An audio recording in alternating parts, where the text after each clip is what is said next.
मैंने कहा था कि कोई खेल तमाशा नहीं होगा। तुमने हाँ कहा था, लेकिन देख रहा हूं सब कुछ तो पहले से तैयार है। क्या आप मुझे ममता का दर्ज देंगी? आप वो माँ है जब आपकी बेटी कोमा में थी तो आपने उसे तलाक दिलवाई और उसके शौहर को दूसरे किसी औरत से शादी करने दी। आपने ये बात अपनी बेटी को नहीं बताई ना?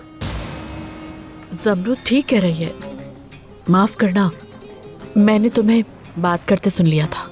ये मुझे यहाँ नहीं चाहती और शायद ठीक भी है। अगर मैं तुम्हें औलाद की खुशी ना दे सकी तो? ज़मरुद, आखिर तुम ऐसी बातें क्यों सोच रही हो मेरी जान? अगर हमारे बच्चे ना भी हुए तो मेरी मोहब्बत कम नहीं होगी तुम्हारे लिए। और अगर तुम्हें कोई डर है तो हम डॉक्टर के पास जाकर चेकअप करवा सकते हैं। क्या कहती हो?